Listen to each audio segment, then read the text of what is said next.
Okey, sekarang ni kita nak tengok proses mitosis. Tadi kita dah belajar tentang kita sel, kan? Sekarang ni kita nak tengok proses mitosis. Apa dia proses mitosis? Okey, kalau kita tengok dalam buku ni, mitosis ditakrifkan adalah proses pembahagian nukleus. Mitosis adalah proses pembahagian nukleus. Nukleus sel induk. Sel induk tu sel yang asal menjadi dua nukleus. Ya? Mitosis adalah proses apa? Pembahagian nukleus sel induk menjadi dua nukleus. Dan dalam nukleus tadi, setiap nukleus ada bilangan kromosom dan kandungan genetik yang sama seperti nukleus sel induk. Kalau boleh cikgu ringkaskan dalam gambar rajah yang macam ni. Okey. Yang ni adalah sel induk. Ini adalah sel induk. Sel induk tu sel asal lah. Okey, sel induk. Dalam sel induk tu ada nukleus. Dalam nukleus ni ada untuk manusia. Yang ni untuk manusia. Kita fokus pada untuk manusia. Untuk manusia dalam nukleus ada 46 kromosom. Kromosom adalah pembawa maklumat genetik. Dalam manusia kita ada 46. Apabila sel induk tadi mengalami proses mitosis, apabila dia dah buat proses mitosis, apa dia mitosis? Mitosis adalah pembahagian nukleus. Nukleus yang asal ni, tadi akan terbahagi kepada dua. Nampak? 1, 2. Mitosis lah tu. Dan akhirnya selepas dia buat proses mitosis, dalam nukleus sel anak. Yang ni kita panggil sel anak. Yang ni sel anak lah. Okay, cikgu tulis sini. Ini adalah sel anak. Kalau tadi sana sel induk, yang bawah ni sel anak. Dapat 2 sel anak, betul tak? Ada 2 sel anak. Dalam setiap sel anak tadi, bilangan kromosomnya dikekalkan juga, iaitu 46. Dan bukan saja bilangan kromosom dikekalkan, kandungan genetik sel anak tadi sama macam sel induk. Umpama katanya macam saya ambil satu kertas, cikgu photostat dapat 2 kopi yang sama. Mitosis ni macam tu lah. Kita akan dapat bahan yang sama, macam yang asal. Okey, inilah maksudnya mitosis. Di mana kita fokuskan kepada pembahagian nukleus. Nukleus yang satu tadi kita pecahkan jadi 2. Okey? Okay. Yang tu kita nak belajar. So, kalau tak faham, awak boleh salin lah ni sebagai nota sikit. Salin sikit. Salin. Takut tak faham. Ni bila cikgu dah tulis ni, mungkin awak dapat lebih idea, lebih nak faham. Okey? Okay, kita tengok. So, sekarang ni kita nak belajar apa proses yang ada dalam mitosis ni. Apakah proses yang ada dalam mitosis ni? Ni proses mitosis ni, dia ada 4 fasa kan? Dia ada 4 fasa. Profasa, Pak Mat. Cikgu selalu ingat formula ni. Pak Mat. Profasa, metafasa, anafasa, telofasa. So, kita nak fokus kepada mitosis ni. Jelas? Okay, kita nak tengok fasa yang pertama, iaitu profasa. Okay. Ini dia profasa ni. Untuk nota yang ni, saya cadangkan awak buat begini. Sekejap ya. Okey, yang ni lah. Inilah urutannya. Tapi bukan macam ni. Bukan macam ni. Sekejap ya, saya tunjukkan gambar. Mungkin tak jumpa lagi ni. Kayaknya ni. Saya guna awak buat macam ni. Sebagai nota. Awak tulis sini mitosis. Kemudian awak buat 2 kolom. 2 kolom. 2 kolom macam ni. 2 kolom. Satu tulis rajah, satu tulis peristiwa. Okey. Peristiwa ni nanti kita ambil perkataan dalam buku teks. Dan rajah ni, untuk rajah ni, guna lukisan yang cikgu akan tunjukkan. Okay? So, rangkanya macam ni. Rangka untuk nota mitosis. Rangkanya macam ni ya. Okay, kita tengok apa yang. Kita tengok pertama sekali. Kita tengok profasa lah kita tengok interfasa. Okay, interfasa. Start dengan interfasa. Interfasa, awak lukis macam ni. Okay, saya lukiskan. Interfasa, contohnya macam ni ya. Okay, untuk interfasa, just buat macam ni. Guna lukisan cikgu ni ya. Tadi macam mana? Okay.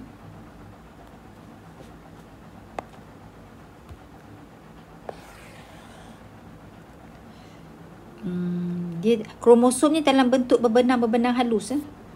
Kromosomnya dalam bentuk berbenang-berbenang halus. Okey, ni ada nukleolus.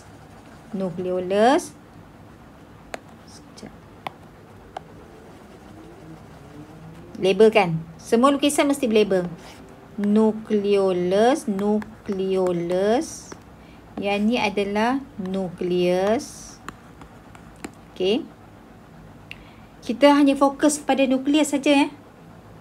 Kemudian kita ada kromosom dalam bentuk berbenang-berbenang halus. Berbenang-berbenang yang halus.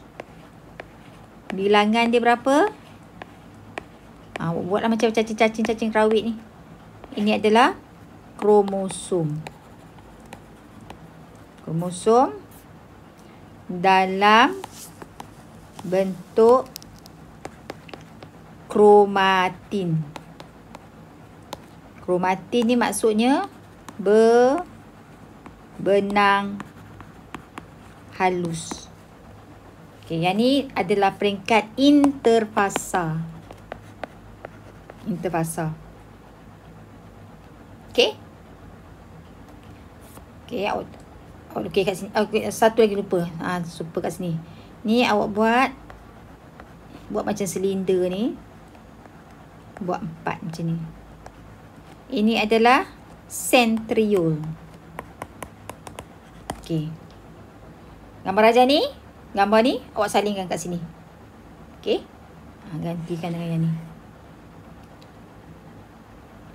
So, penerangan dia, peristiwa dia, nak tulis ni peristiwa boleh, nak tulis penerangan pun boleh. Awak tulis kromosom halus seperti benang. Fasa rehat. Interfasa ni, fasa dia dalam lebih pada keadaan berehat lah. Bukan berehat tak buat kerja, berehat. Buat kerja juga tapi dia lebih pada fasa berehat. Okey. Habis yang ni. Garis. Lukisan kena berlabel lah. Kalau ikut gambar rajah ni, lukisan ni tak ada label. So, pakai lukisan ni. Labelkan macam ni. Okey. Kemudian dah habis interfasa, kita tengok fasa profasa. Tulis sini profasa. Lukisan, ikut. Tak mau pakai lukisan ni, ikut lukisan cikgu. Guna lukisan cikgu. Guna lukisan cikgu tunjuk nanti. Okey. Yang ni pun, yang ni kita pakai guna teks. Guna buku teks. Guna ayat buku teks. Okey. Okay, kita tengok.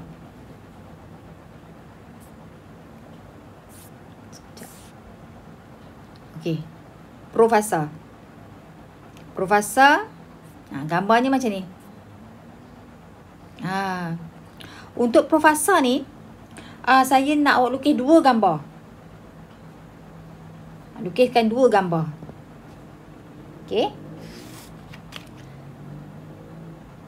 Yang ni gambar atas dengan gambar bawah. Okey. So, yang ni tak payahlah.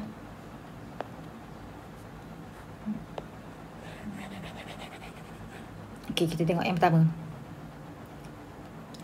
Okey, kita andaikan kita andaikan untuk organisma ni, untuk organisma yang kita nak kaji ni, 2N-nya adalah sama juga dengan 4. Kita tak tahu ni organisma apa. Organisma apa pun kita tak tahu. Kita anggarkan dia punya bilangan kromosom dia 4. bilangan kromosom dia 4. So diploid dia adalah 4. Kalau manusia, kalau contohnya kalau manusia, 2N kita sama juga dengan 46. So N kita 23, betul tak? Tapi organisma ni kita tak guna yang ni. Kita andaikan 2N dia adalah 4. So dia ada 4 kromosom. Okey. Kromosom cikgu ada buat warna merah dan warna hijau. Warna merah, contohnya lah, warna merah adalah mewakili kromosom yang kita dapat daripada mak. Kita wariskan daripada ibu kita, contoh. Sementara kromosom yang berwarna hijau adalah kromosom yang kita waris daripada ayah kita. Jadi, dalam organisma ni, dia ada 4 kromosom. Dia ada 4 kromosom. 2 yang berwarna merah. Yang berwarna merah ni kita mewarisi daripada ibu. Dan 2 lagi berwarna hijau yang kita warisi daripada bapa ataupun ayah. So jumlahnya 4. Yang warna merah tu ada yang kecil, ada yang besar. Tolong bezakan saiz. Yang hijau tu pun ada yang besar dan ada yang kecil. Tolong bezakan saiz. Saya nak awak alert benda-benda ni. Okey. Kemudian macam biasa ada centriole, nucleolus dan membran nukleus.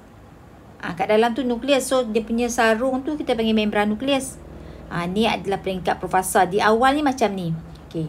Kita tengok nota balik. Kita tengok nota kita. Okey, tengok sini. Profesor. Okay.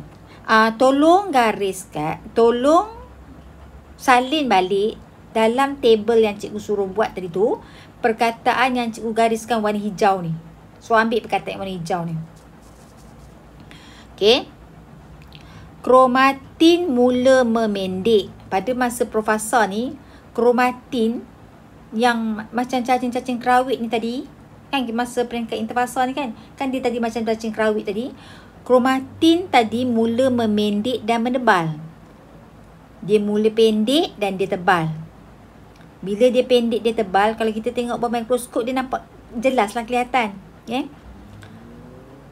Okey. Kedua, kromosom sekarang kelihatan terdiri daripada berbenang seiras yang disebut kromatid kembar. So dia akan jadi bentuk macam cikgu lukis ni. Dia akan jadi bentuk yang macam cikgu lukis ni. Masa peringkat interfasa tadi kan kromosom bentuk macam ni kan? Allah silap. Masa peringkat interfasa tadi, masa kita macam interfasa sebelum profasa ni, kromosom kan bentuk macam ni. Bentuk halus kan? Tapi bila dia masuk peringkat profasa, dia mula memendek dan menebal. Bila dia memendek dan menebal, dia akan jadi macam ni.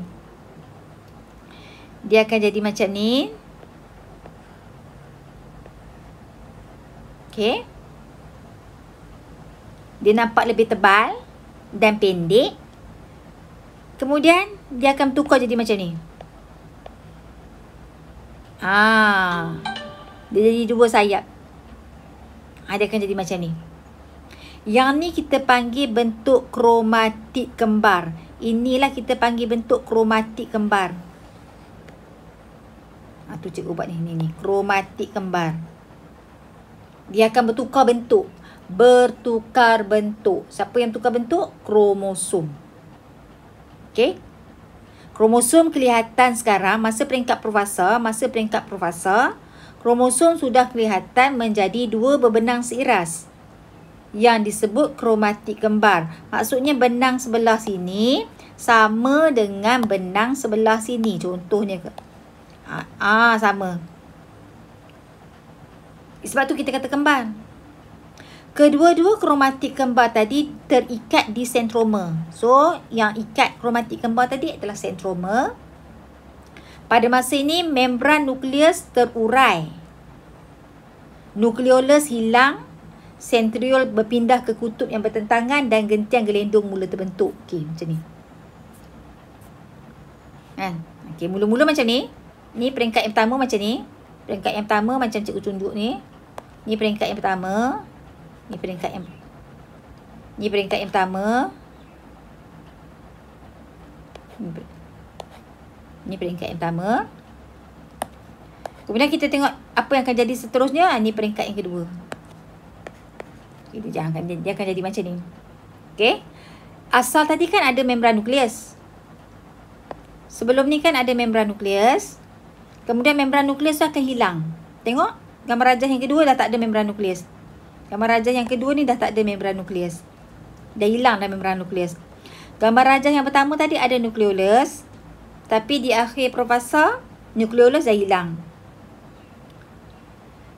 Masa peringkat yang pertama, sentriol ni terkumpul satu tempat. Terkumpul kat sini. Tapi apabila masuk dia peringkat profasa yang sebenar, gentian gelendong ni sudah berpisah ke kutub yang bertentangan. Maksudnya sepasang dah pergi sana, sepasang lagi stay kat sini. Maksudnya sepasang dekat kutub sebelah sini, sepasang lagi di kutub sebelah sini. Itu sentriol. Dan sentriol ni fungsinya apa dia? Sentriol ni fungsinya adalah untuk membentuk gentian gelendong. Nampak tak? Nampak tak? Sekarang ni gentian gelendong dah mula terbentuk. Ni gentian gelendong. Dah mula terbentuk masa peringkat profasa. Siapa yang bentuk gentian gelendong? Sentriol. Apa fungsi gentian gelendong? Untuk memegang kromosom.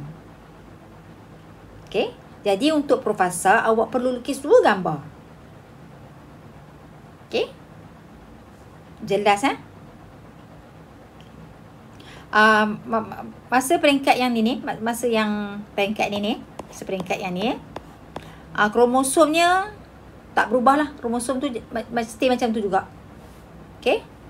Yang berubahnya, nukleolus dah hilang, membran nukleus dah hilang, sentriol mula bergerak ke kutub yang bertentangan dan gentian gelendong mula terbentuk.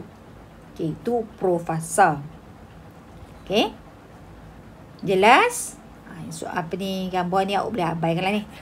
Awak boleh abaikan lah. Awak guna gambar yang cikgu cukis tu. Niat so abaikan. Okey. Seterusnya kita masuk peringkat lepas pro M kan? Iaitu metafasa. Okey, metafasa. Mari kita tengok peringkat metafasa. Apa metafasa? Okey, metafasa macam ni lah lukisannya. So, pakai lukisan ni. Pakai lukisan ni. Okey. Pada peringkat metafasa ni, kita nampak kromosom ni dia akan berbaris di tengah-tengah sel. Kita panggil khatulistiwa sel. Okey, kita tengok apa penerangan dalam kuteks. Kita tengok dalam kuteks dia kata apa metafasa. Okey. Okey, buat sementara ni boleh refer gambar rajah dalam kuteks ni. Kita refer gambar rajah dalam kuteks.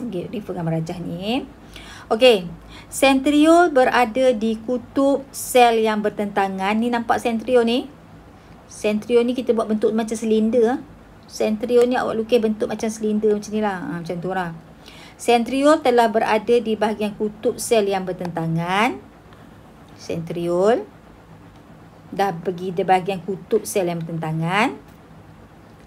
Gentian gelendong menetapkan. Gentian gelendong menetapkan tu maksudnya gentian gelendong memegang kromosom pada satah khatulistiwa. Ini kita panggil satah khatulistiwa. Maksudnya straight lah. Satu garisan yang lurus di tengah-tengah sel, kita panggil satah khatulistiwa. Siapa yang setkan kedudukan kromosom di tengah-tengah sel ni pada satah khatulistiwa ni? Ini adalah peranan gentian gelendong. Gentian gelendong macam tali. So lukisan, kalau saya lukis, saya akan lukis macam ni. Ni. So pakai gambar cikgu lukis ni. Sebab gambar cikgu lukis ni lebih jelas dan senang nak faham berbanding dengan gambar lukisan buku teks tu lah. Susah sikit nak faham. Okay. Dia yang pegang. Nampak tak? Dia yang pegang. Dia akan pegang kromosom tu supaya kromosom tu duduk dekat tengah-tengah khatulistiwa sel. So awak kena sentuh dekat sentroma dia tu. Okey, dia yang pegang ni. Gentian gelendong ni yang pegang ni. Okey. Kemudian apa lagi penerangan dia? Kromosom tersusun dalam satu baris. Kromosom tersusun dalam satu baris di satah khatulistiwa.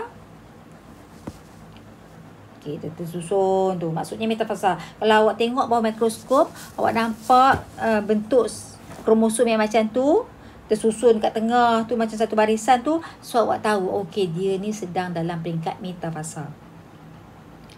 Macam mana kita tahu metafasa tu dah habis? Lepas metafasa, anafasa. Macam mana kita nak tahu metafasa tu dah habis? Metafasa akan berakhir apabila sentroma mula membahagi ataupun bila sentroma pecah.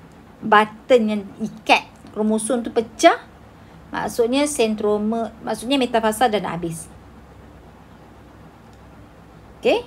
Ni gambar raja, gambar yang kita boleh lihat apabila kita tengok di bawah mikroskop. Dalam keadaan realiti yang sebenarnya dia tak adalah straight macam dalam gambar ni. Ni kalau nampak gambar macam ni metafasa lah ni maksudnya. Nampaklah dia tersusun. Okey? Habis peringkat metafasa, kita masuk peringkat yang seterusnya, anafasa. Nampak tak anafasa? Okey. Anafasa ni, macam mana kita nak tahu telah bermulanya anafasa? Anafasa ni bermula apabila sentroma setengah buku kata pecah, setengah buku kata membahagi. Membahagi dua dan kromatik kembar berpisah. Kromatik kembar berpisah. Tolong highlight perkataan yang penting-penting ni ya. Kromatik kembar berpisah. Nampak tak? Tadi kan dia duduk macam tadi kan? Nampak ni kromatik kembar ni berpisah lah. Kita tengok lukisan cikgu lah. Clear sikit. Ni kromatik. Ni lukisan saya. Asal ni tadi masa metafasa macam ni ya. Saya lukis sebelum metafasa kan macam ni. Sebelum metafasa warna hijau. Warna hijau. Okey. Okey, metafasa kan macam ni.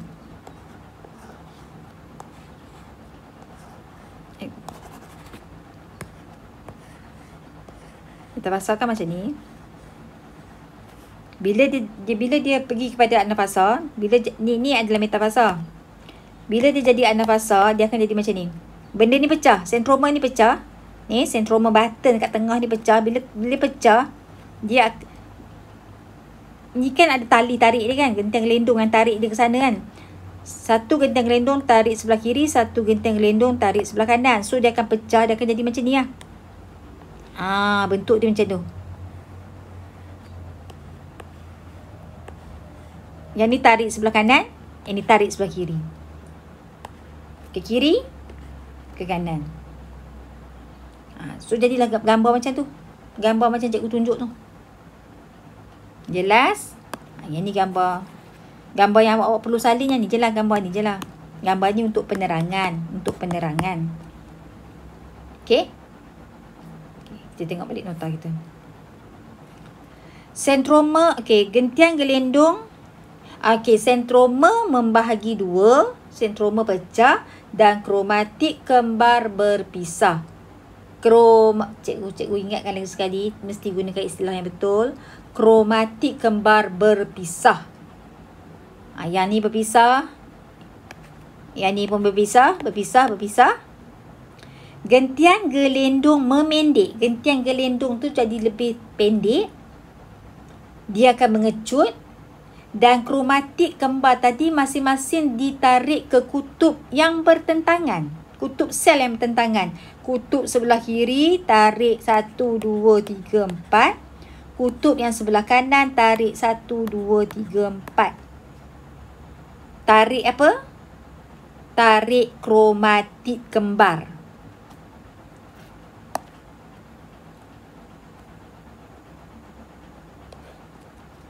Tertarik ke kutub. Kena guna, semua kena guna istilah yang betul. ke kutub sel yang bertentangan. Ni bertentangan kan? Satu belah kiri, satu belah kanan. Macam mana kita nak tahu an-nafasa tu dah habis? An-nafasa tu berakhir apabila semua kromatid sampai ke kutub sel. Ini gambar rajah daripada mikroskop elektron. Kita nampak dah. Ni satu grup, ni satu grup. Okey, maksudnya dah settle lah an-nafasa. Okey, an-nafasa berakhir apabila kromatid dah sampai ke kutub yang bertentangan. Ni metafasa. Ni tadi. Ni an-nafasa. Ni tak sampai lagi ni. Okey, kita lukis lah kalau dia dah sampai macam ni lah. Saya lukiskan merajah ni. Kalau dah sampai macam ni lah bentuk ni, lebih kurang lebih kurang lah bentuknya. Sekejap saya lukis. Okey, bentuknya lebih kurang macam ni. Kita buat. Ni sentriol. Ini sentriol. Saya buat bulat sebab saya malas nak lukis. Sebenarnya dia akan jadi macam ni lah. Warna hijau warna hijau. Dia dah masing-masing dah sampai dah dekat kutub. Yang ni pun dah sampai dah. Yang ni warna merah panjang. Yang ni warna merah kecil. Dah sampai. Dah ada satu longgok kat sini dan satu longgok lagi kat sini. Ni gentian gelindung. Okey. Gentian gelindung ni kena sentuh kat sentroma. Dia kena sentuh kat sentroma. Kalau awak lukis lah. Okey. Jelas? Ni maksudnya an-nafasa dah habis. Kemudian, lepas an-nafasa, Pak Mat kan? T. T adalah peringkat telofasa. Okey, mari kita tengok telofasa pula. Telofasa. Telofasa macam ni lah. Boleh gunakan. Okey. Ni kalau kita tengok bawah, mikroskop cahaya. Nampak macam ni. Dah nampak dah. Dah nampak dah macam ada satu kelompok kat sini. Satu kelompok lagi kat sini. Kromosom kan. So maksudnya telofasa lah ni. Okey, telofasa. Apabila sampai di kutub yang bertentangan, kromatid kini dikenali dengan nama kromosom anak. Kita panggil kromatid tu, kita tak panggil kromatid dah, kita panggil kromosom anak. Setiap kutub sel, ada berapa kutub sel? Ada dua kan? Setiap kutub sel mempunyai satu set kromosom yang lengkap dan seiras. Ni satu set. Yang ni satu set. So kita ada dua set kromosom yang sama bilangan. 1, 2, 3, 4. 1, 2, 3, 4. Okay, sama bilangan. Dan seiras. Seiras tu maksudnya sebiji sama. Macam fotostat. Kromosom kembali berbentuk berbenang halus semula. Okay, mula-mula dia. Sekejap saya padam. Mula-mula bentuk dia macam ni kan. Tapi nanti lepas dah habis telofasa ni. Lepas dah habis telofasa, dia akan jadi bentuk macam ni balik. Saya lukis Tengok lukisan cikgu. Nampak? Ni lukisan yang saya lukis. Tadi bentuk yang atas tu macam gemuk sikit kan, kromosom dia. Tapi bila dah lengkap telofasa, dia akan jadi bentuk kromatin semula yang halus balik. Dia akan jadi bentuk yang halus balik macam ni. Nampak tak bentuknya yang halus macam ni? Tu. Ini dia jadi balik. Dia akan kembali kurus balik. Kurus dan halus balik macam tu. Okey. Tadi masa an-nafasa, awak nampak tak bentuk kromosom dia macam mana? Macam ni kan? Macam sengit macam ni kan? Macam pisang tu kan? Ni masa peringkat an-nafasa. Dia jadi bentuk macam bengkok macam ni sebab dia kena tarik dengan gentian gelendong. Tapi masa telofasa, dia tak jadi bengkok. Dia akan jadi macam ni. Macam tu. Sebab gentian gelendong dah tak ada. Dah tak ada tali tarik dia. So dia tak bengkok lah. Awak jangan lukis lagi dia bengkok. Awak akan lukis dia straight macam tu. Ini adalah peringkat telofasa. Jelas? Ikut macam lukisan cikgu ni.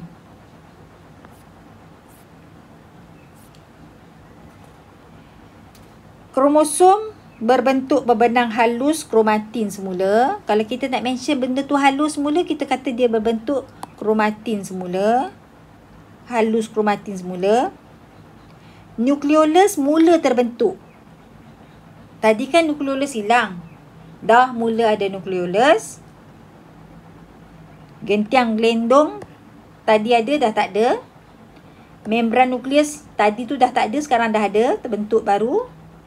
Dan seterusnya peringkat telofasa disusuli oleh peringkat cytokinesis. Cytokinesis tu apa dia? Cytokinesis pembahagian cytoplasma. Sebab kita dah selesai bahagi nukleus. Bila nukleus dah terbentuk 2, kita bahagikan pula cytoplasma jadi 2 juga. Barulah dapat lengkap 2 sel anak. Okey. Macam ni. Okey. Nampak tak? Nukleolus dah mula terbentuk. Nukleolus dah mula terbentuk. Warna hitam lah. Nukleolus dah mula terbentuk. Membran nukleus pun dah mula, garisan dot tu menunjukkan dia mula nak terbentuk. Membran nukleus mula terbentuk. Last kali kita akan dapat 2 nukleus. Ni 1 nukleus, ni 2 nukleus. Okey. Lepas dah habis telofasa, apa yang berlaku pada membran plasma? Membran plasma sel ini akan mencerut.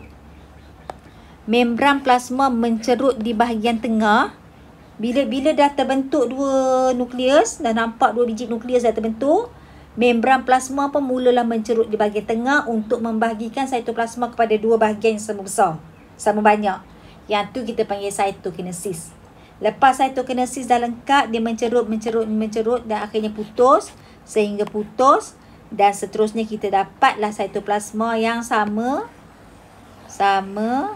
banyak. Satu sebelah sini, satu cytoplasma lagi untuk sebelah sini. So akhirnya kita dapatlah 2 sel anak. Okey. Inilah yang dikatakan fasa M. Fasa M tu ada 2 kan? Karyokinesis, iaitu pembahagian nukleus, dan cytokinesis, pembahagian cytoplasma. Okay. Tolong gunakan lukisan yang cikgu tunjuk ni untuk awak tulis nota. Okay. Kalau masih lagi ada yang tak faham, ada yang nak tanya, boleh tanya dalam grup nanti. Okay. Nampak macam rumit sikit, tapi sebenarnya tak susah pun. Kalau kita ikut step, kalau awak faham betul apa yang cikgu ajar daripada mula tu, insya-Allah awak boleh faham. Okey? Yang ni adalah mitosis. Ini adalah mitosis, iaitu pembahagian nukleus untuk menghasilkan 2 sel anak. So sebagai ringkasannya dia akan jadi macam ni lah. Macam ni lah ringkasan dia. Ni kalau kita shortcut kan dia. Ni adalah sel yang 2N dia sama juga dengan 2. Yang kita tulis tadi tu 2N dia sama juga dengan 4. Ni 2N dia, di plot number kromosom dia adalah 2. 1, 2 kan. Okay. Dia pun buat warna merah dengan warna biru. Merah tu mewakili mak, yang biru tu mewakili kromosom ayah. So bila metafasa dia susun di satah khatulistiwa. Ini adalah satah khatulistiwa dia. Okey. Dekat gambar rajah ni dia tak tunjukkan sentriol lah. Sebab tu lah. Tak apalah ni, kita nak fokus pada kromosom saja. Kemudian anafasa, nampak anafasa dia dah mula kromosom dia dah mula bukan kromosom, kromatik kembar. Kromatik kembar dia mula tertarik ke kutub yang bertentangan. Ni tarik sebelah kiri, ni tarik sebelah kanan. Dan kita dah dapat lengkap ni. Ni sudah ada pembentukan 2 nukleus kan. Dah habis lah, maksudnya dah habis lah peringkat karyokinesis. Lepas habis peringkat karyokinesis, kita akan bagi cytoplasma sama banyak. Okay, cytoplasma kita buat warna ni. Cytoplasma kita buat warna hijau. Ni warna hijau. Warna hijau ni cytoplasma. Okay. So cytoplasma sini sikit. Cytoplasma sini sikit.